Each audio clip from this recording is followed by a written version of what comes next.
Hi all and welcome into this iRacing video. In this video we're going to be doing tips and tricks version 2. So you haven't seen the first one already, go watch that and come back. Welcome back. Alright, I've been received lots of questions since that first video, I've had lots of thoughts, and in these videos I like to just blast on through as many ideas as I can find, little tidbits here that will help you either with racing, performance, anything surrounding iRacing really. So I've made a note of 10 things and I'll get into them now.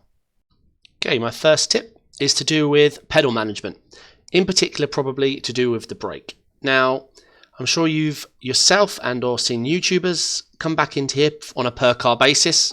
Obviously, let's just get the throttle mapped, because the one I really care about here is the brake.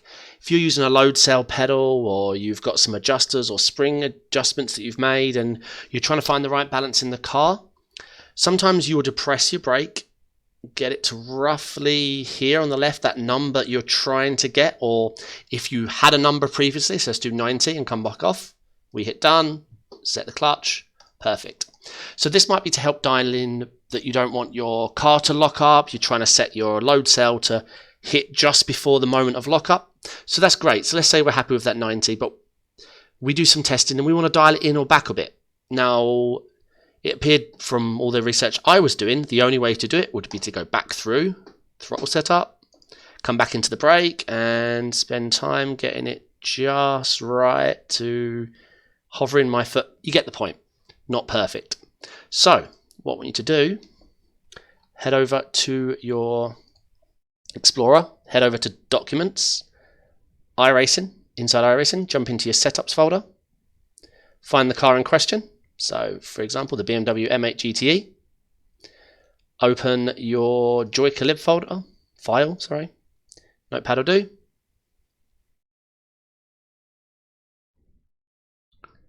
Sorry, so many screens. Okay, let's pull that across. Perfect, and what we're looking for is the brake, and these three numbers here, your minimum, your center, and your max. So, I'm not saying set it here, because as you can see I'm using just the stock settings. I'm saying adjust it here.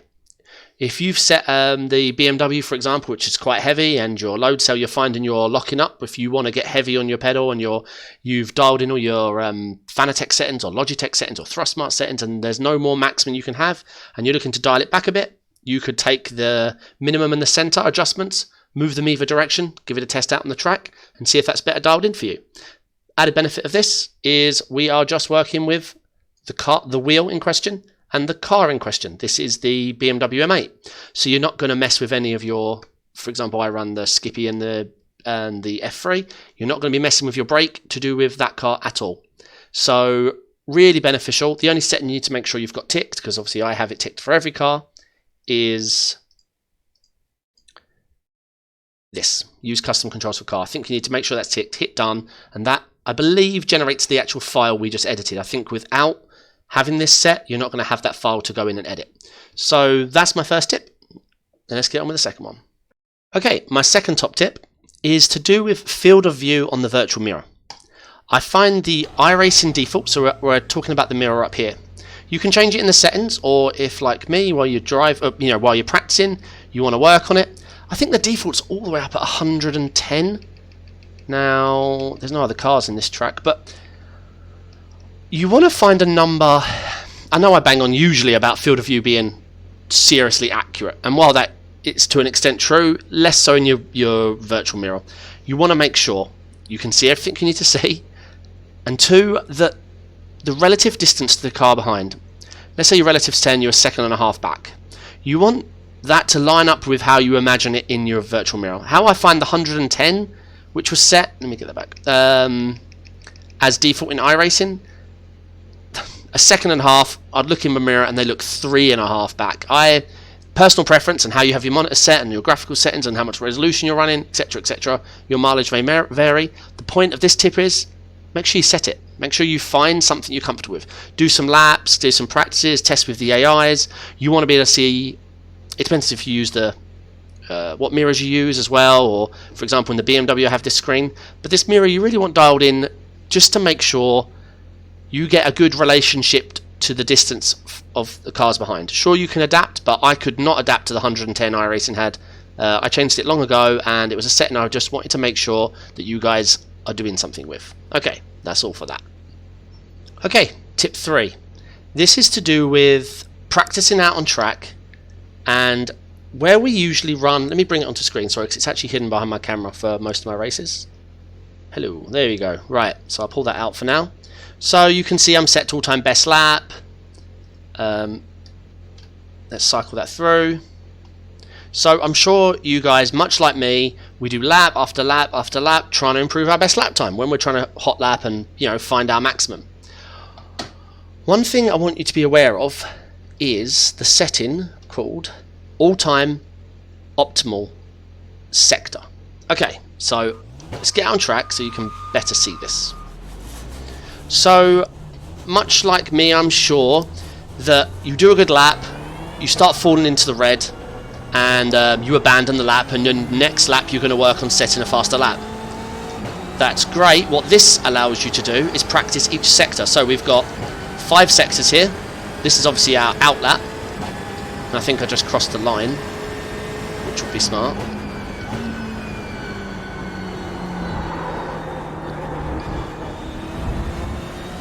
Right, so up top we're tracking sector time.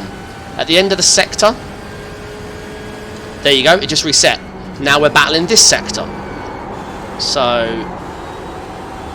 let's try and catch back up a little bit, although it is against my best lap and I'm about 0% prepared to race right now.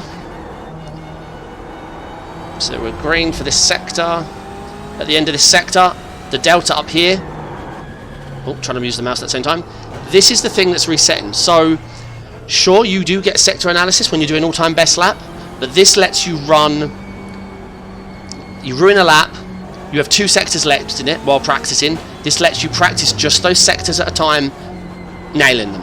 And I tell you what, you'll find your faster laps come doing it like this. I'm not saying always do it like this, probably not do this like during the race or anything, but for the curve of practicing and when you're almost at the plateau where your lap times are getting harder to beat, it's nice to know where the time is, where you're down, and not getting so beat up on the fact that you've lost the lap, that you're not going to recover the lap, that nothing can be learned from this lap that I have gotten off track on. This, I think, helps with that because it allows you to focus on the up and coming sector after the one you've just ruined. So I like it, I hope you guys too, and that was tip 3. Okay, tip 4. I'm sure, like me, you are running Crew Chief. I'm not going to go into details because you promised me you watched the Tips and Tricks V1, so you know what Crew Chief is. That's great. Now, obviously, he talks, he tells you, you know, car on the left, car on the right, delta times and laps.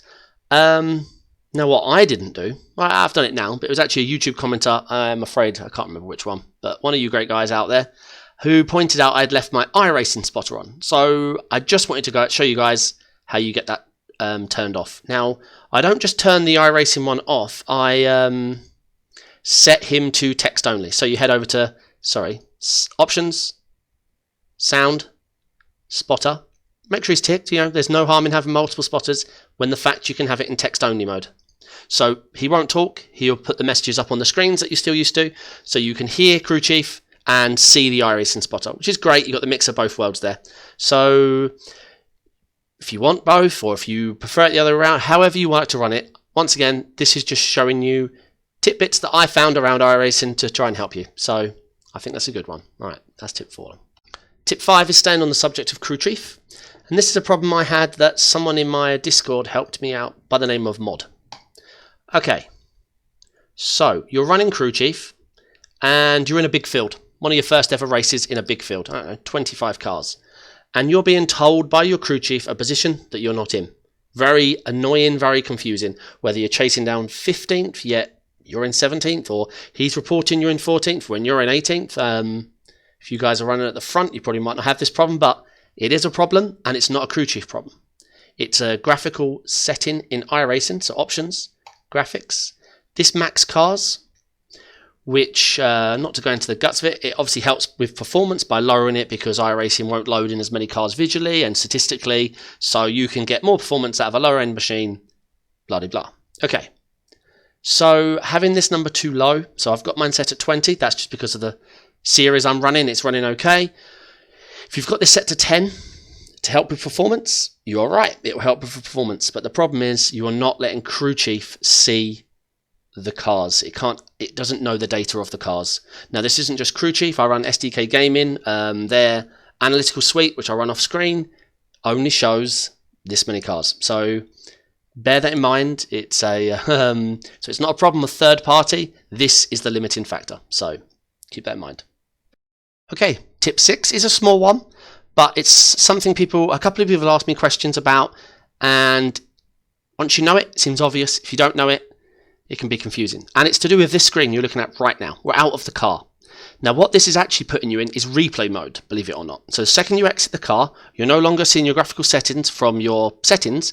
And if you're noticing frame dips, or your fans are kicking up, or something just doesn't look right, head over to Options, Replay. These are the graphical settings it's using, not the graphical settings from within here. Now some of them are tied to each other. You can't override certain mediums and stuff, but if you're having massive frame rate issues where you get out of the car and you do not want your game to crash, if you're doing a multi-stint race, or, there's plenty of reasons, but you want your sim running smoothly, you don't want to overheat any component of your car. So dial these settings in, and on that screen, on the exit screen, you'll notice you won't be getting such big frame dips. Okay, a small one, but it's good to know. Okay, next up is to do with the button clutch, or secondary clutch, or the words you hear about. Now I actually run this in the Skip. It's the only car I use it in. It's whether it's a bad habit or not, I don't know.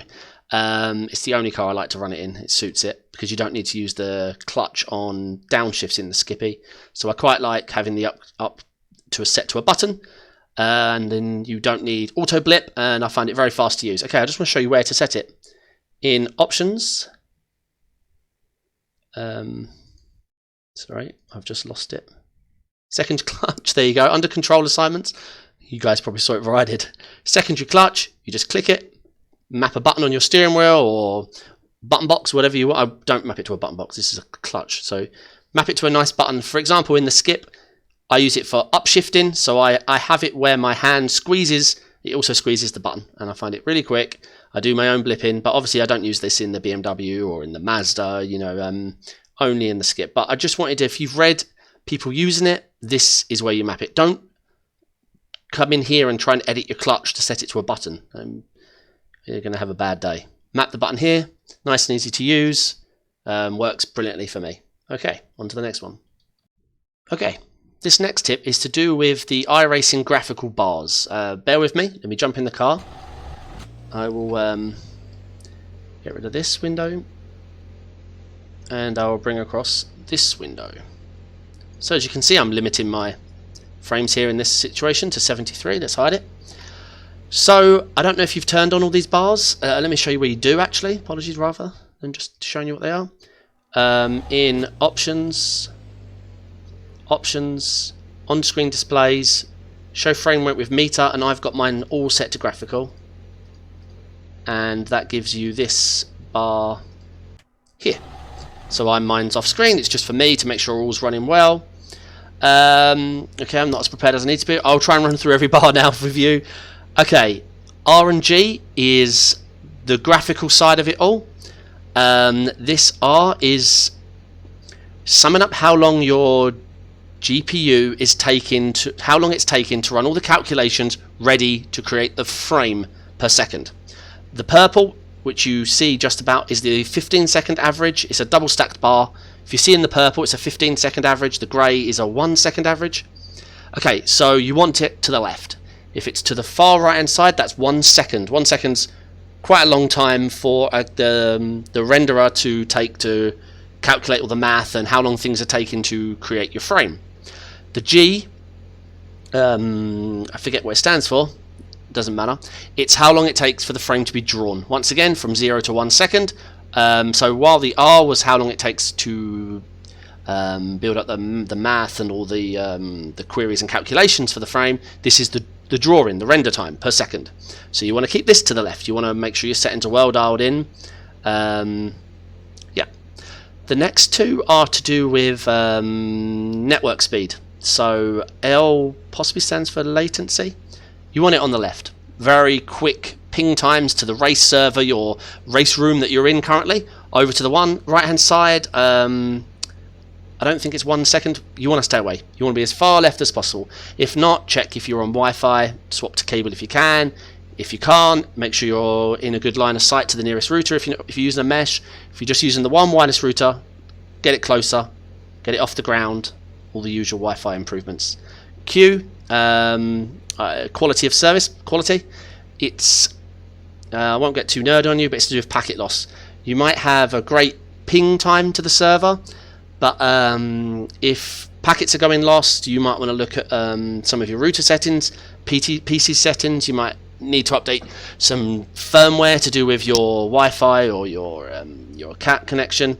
So these are all to do with not being chucked out of the room for low latency. CSMP is your system resources. This is to do with your CPU. The C is this is the load under the game is being caused. Once again, you're going to see a common theme here. You want it over to the left. To the right, make sure you haven't got Chrome running in the background. You know, the usual stuff. The S, I'm going to have to come back to. I can't recall. It's never been a problem in my system. I can't remember. I'll do the research in one moment.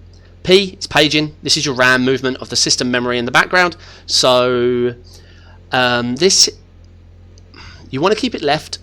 You probably see it fluctuating because I'm recording my screens and I've got other stuff running in the background right now. If you notice this spiking when you're first loading up iRacing and everything's kicking in and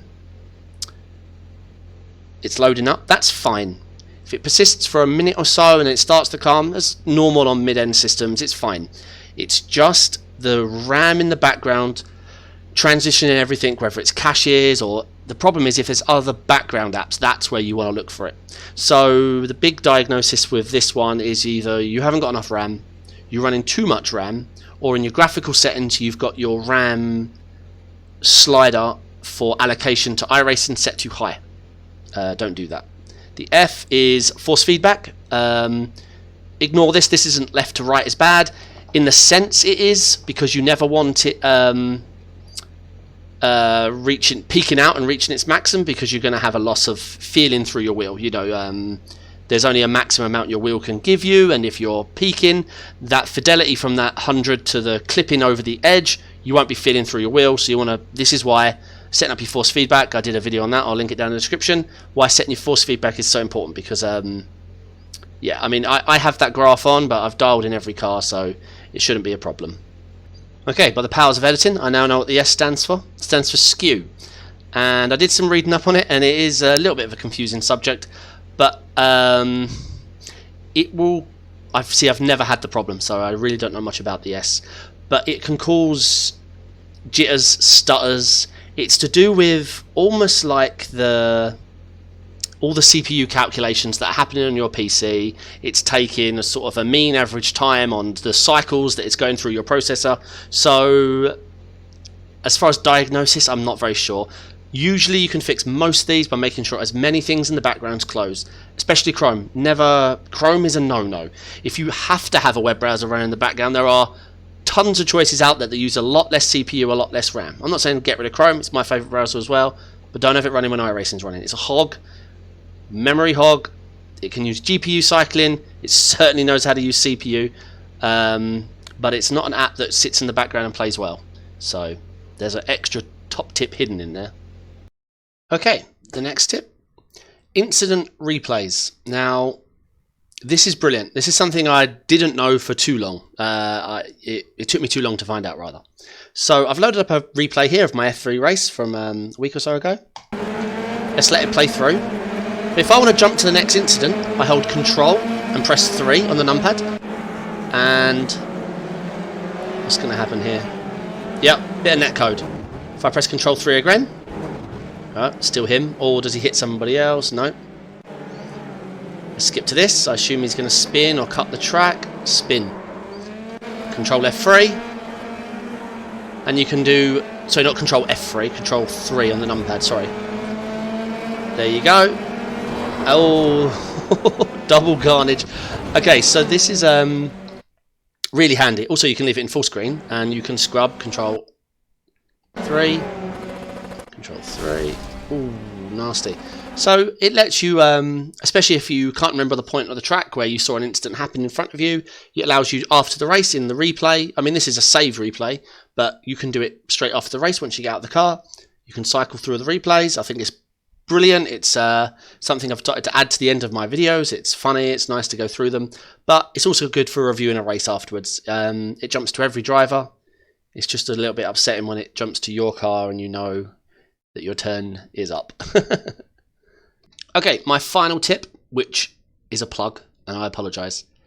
It's, guys, your support has been awesome. You're down in the comments, you're asking me questions, you have video ideas, you've got advice, criticism, things you want to see me do, you want to race me, you want to discuss things, and that's brilliant. YouTube comments isn't the best place. I love it. Keep it coming. But if you want to take it further, Discord. Jump in there. We're building a little community. There's 30 of us and growing. We all share ideas, pictures of our rigs. We've done practice sessions. I've done practices with various guys in there. If you really want to see me out on track, talk to me about pedals, wheels, ideas, videos, ideas, advice. I take it all. I reply. Keep the comments coming.